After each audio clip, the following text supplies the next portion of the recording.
So మొత్తానికి phone tapping కేసులో BRS MLA మాజీ మంత్రి హరీష్ రావు సిట్ విచారణ అయితే ముగిసింది. దాదాపు 7.5 గంటల పాటు అయితే సిట్ అధికారులు ప్రశ్నలు వేసినట్టుగా తెలుస్తోంది. సో ఇప్పుడు నేరుగా ఆయన మీడియాతో మాట్లాడలేదు, డైరెక్ట్గా బీఆర్ఎస్ భవన్కి అయితే చేరుకుంటున్న పరిస్థితి కనిపిస్తుంది. సో అక్కడ తాజా పరిస్థితిని వివరించడానికి మా కరెస్పాండెంట్ నరేష్ లైవ్లో సిద్ధంగా ఉన్నారు. నరేష్, మొత్తానికి బీజేపీ బీఆర్ఎస్ పార్టీ సీనియర్ నేత హరీష్ రావు విచారణ ముగిసింది. కాసేపట్లోనే ఆయన బీఆర్ఎస్ పార్టీ కేంద్ర కార్యాలయం తెలంగాణ భవన్ కూడా రాబోతున్నారు. ఉదయం నుంచి కూడా ఆయన విచారణ సుదీర్ఘంగా కొనసాగింది. 7.5 గంటల పాటు సుదీర్ఘంగా చర్చించారు. అనేక ప్రశ్నలను హరీష్ రావును అడిగినట్టు సమాచారం. ఈ నేపథ్యంలోనే మధ్యాహ్నం నుంచి కూడా చాలా ఉద్రిక్తత పరిస్థితులు నెలకొన్నాయి. హరీష్ రావును కావాలనే కక్ష సాధింపు చర్యల్లో భాగంగానే ఆయన్ని కూర్చోబెట్టారనేది బీఆర్ఎస్ నాయకుల ఆరోపణ. సో ఈ నేపథ్యంలోనే పెద్ద ఎత్తున జూబ్లీహిల్స్ పోలీస్ స్టేషన్ ముందు ఆందోళన దిగటం, వాళ్ళందరినీ కూడా పోలీసులు చెదరగొట్టడం, బీఆర్ఎస్ కార్యకర్తలకు పోలీసుల మధ్య వాగ్వివాదం కూడా చోటు చేసుకున్న పరిస్థితి. సో కాసేపటి క్రితమే హరీష్ రావు బయటకు వచ్చి ఆయన అభిమానులకు అభివాదం చేశారు. అక్కడ నుంచి తెలంగాణ భవన్ కూడా రాబోతున్నారు, మీడియాను కూడా అడ్రస్ చేయబోతున్నారు. సో ఈ కేసుకు సంబంధించి బీఆర్ఎస్ పార్టీ ప్రధానంగా ఏదైతే బొగ్గు కుంభకోణంలో హరీష్ రావు ఏదైతే కుంభకోణాన్ని బయటపెట్టినందుకే ఆయన మీద కక్ష సాధింపు చర్యలకు దిగారనేది కూడా ఉదయం నుంచి కూడా బీఆర్ఎస్ పార్టీ ఆరోపిస్తుంది. వర్కింగ్ ప్రెసిడెంట్ కేటీఆర్ కావచ్చు, ఇతర నాయకులు కావచ్చు, అందరూ కూడా ఈ అంశాన్ని ఎత్తుకున్నారు. హరీష్ రావును కక్ష సాధింపు చర్యల్లో భాగంగానే విచారణకు పిలిచారు.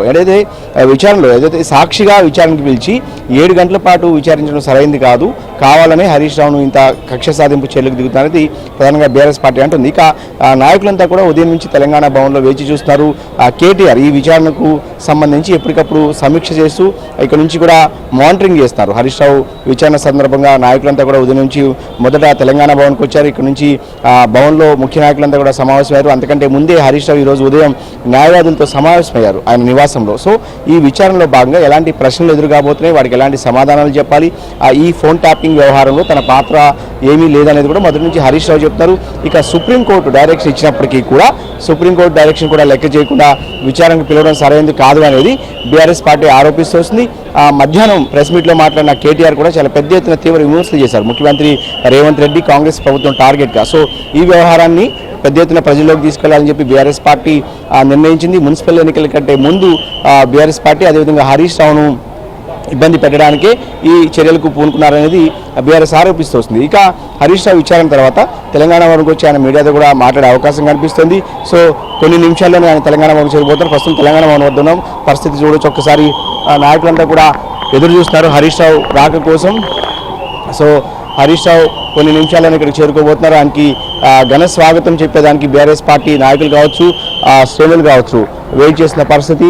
సో ఉదయం నుంచి కూడా నాయకులంతా కూడా హరీష్ రావుకు మద్దతుగా, వాస్తవానికి గత జూన్లో కూడా హరీష్ రావు కాళేశ్వరం కమిషన్ విచారణలో భాగంగా అప్పట్లో బీఆర్కే భవన్లో విచారణకు హాజరయ్యారు. ఆ సందర్భంగా కూడా ఆయనకు మద్దతుగా పెద్ద ఎత్తున కార్యకర్తలు కావచ్చు, ఆయన అభిమానులు కూడా తరలి వచ్చిన పరిస్థితి. సో ఈరోజు మొత్తంగా ఇండికేషన్ చూస్తే హరీష్ రావుకి పార్టీ అంతా కూడా అండగా ఉంది అనే సంకేతాలను పంపించే ప్రయత్నం బీఆర్ఎస్ చేసింది.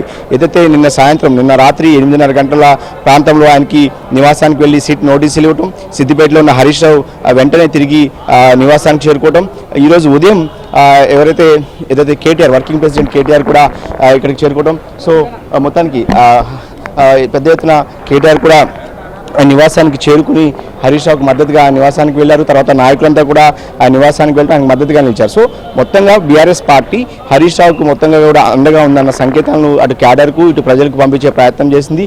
సో మళ్ళీ విచారణకు పిలిచినా కూడా వెళ్తామని చెప్పి బీఆర్ఎస్ పార్టీ చెప్తుంది.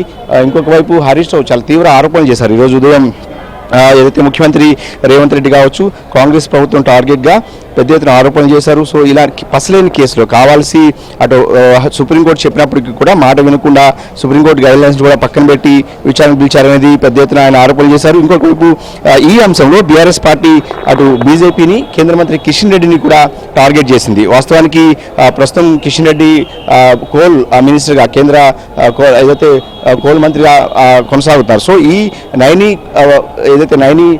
బొగ్గు గని ఉందో దాన్ని రద్దు చేయడం కాదు, మిగిలిన బొగ్గు గనులు టెండర్లు కూడా రద్దు చేయాలని బీఆర్ఎస్ పార్టీ డిమాండ్ చేస్తుంది.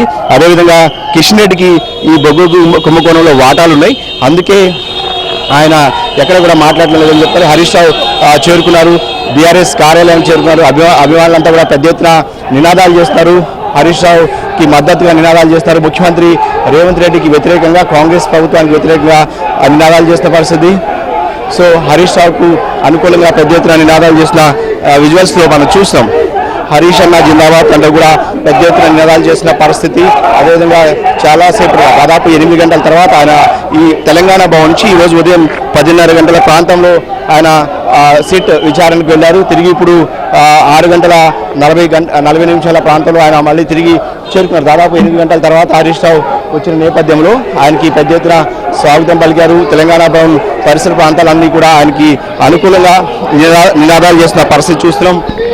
అదేవిధంగా కాసేపట్లోనే ఇప్పుడు కేటీఆర్ కూడా లోపల తెలంగాణ భవన్లో కేటీఆర్ కూడా ప్రస్తుతం ఉన్నారు. సో కేటీఆర్తో హరీష్ రావు ఇతర ముఖ్య నాయకులంతా కూడా సమావేశం కాబోతున్నారు. సో ఈ సమావేశంలో ఈరోజు జరిగిన ఉదయం నుంచి కూడా జరుగుతున్న పరిణామాలను వాళ్ళు మాట్లాడుకోబోతున్నారు. ఆ తర్వాత ఈ వ్యవహారానికి సంబంధించి ఇద్దరు కూడా ప్రెస్ మీట్ నిర్వహించే అవకాశం కనిపిస్తుంది. హరీష్ రావు మీడియాతో మాట్లాడతారు. అన్ని విషయాలకు సంబంధించి ఆయన వివరించే అవకాశం కనిపిస్తోంది.